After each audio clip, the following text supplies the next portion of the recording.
Sir முதலமைச்சர் வந்து இப்ப பண்றதே நல்லதான் பண்றாரு. இன்னும் கொஞ்சம் என்ன பண்ணா பெண்களுக்கு வந்து பாதுகாப்பு இல்லாத மாரி எனக்கு தோணுது. அதனால கொஞ்சம் அத டெவலப் பண்ணா நல்லாருக்கும். அதே மாரி வந்து நான் பேர் சொல்ல விரும்பல. யாராவது புதுசா வராங்கன்னா, அவங்களுக்கு ஆப்பர்ச்சுனிட்டி குடுக்குறது 2வது நல்லதா இருக்கும் சார்.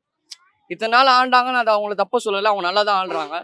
இருந்தாலும் புதுசா ஒருத்தவங்க வராங்கன்னா, அவங்கள ட்ரை பண்ணானா, மக்கள் வந்து வாய்ப்பு குடுத்தீங்கன்னா, அவரு என்ன பண்றாரு? இவ்வளவு நாள் இருந்து பண்றாங்கல்ல. இவரு என்ன பண்றாருன்னு நம்ம பார்க்கலாம்ல சார். அது மாதிரி கேட்கறாங்க. நான் யாருக்கு போடுங்கன்னு சொல்லல. புதுசா ட்ரை பண்ணா நல்லா இருக்கும்னு சொல்றேன் சார். யார் வந்தாலும் தீர்க்க மாட்டானுங்கப்பா. அவனுங்க எல்லாம் திருட்டு பசங்க தான் அரசியல்வாதிங்கள.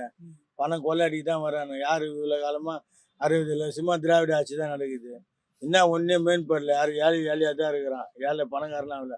பணக்காரன் தான் பணக்காரன் இருக்கிறான். அரசியல்வாதி தான் கோடி கோடியா சம்பாதிக்கிறான், கொள்ளையடிக்கிறான். ஏழை மக்கள் இன்னும் ஏழையா தான் இருக்கிறான். எந்த ஏழையும் முன்னேறல. எந்த ஏழையும் முன்னுக்கு வரல. நல்ல வேலை வாய்ப்பு கிடைக்கல. இந்த பெருகிறவங்க பெருகின்னு தான் இருக்கிறாங்க. நீங்க பாக்குறீங்கல்ல, ஃபர்ஸ்ட் துப்புரவு பணியில போராட்டம் பண்ணாங்க பாத்தீங்களா? அப்போ போராட்டம் பண்ணாங்க, ஒரு 2000 பேர் பண்ணாங்கன்னு வச்சிங்களேன். வேலைக்கு இன்னைக்கு கான்ட்ராக்ட் ராம்கி கான்ட்ராக்ட் சில பேர்லாம் வந்துக்குது. அதுல ஒரு 10,000 பேர் வேலைக்கு சேர்ந்துக்கிறாங்க மறுபடியும் புதுசா. இப்ப அந்த 10,000 பேருக்கு வேலை இல்லைன்னு தானே அர்த்தம். இத்தனை வருஷமா அவங்க கஷ்டப்படுறாங்க தானே அர்த்தம். அப்ப அரசாங்கம் தானே அவங்கள காப்பாத்தலன்னு அர்த்தம்.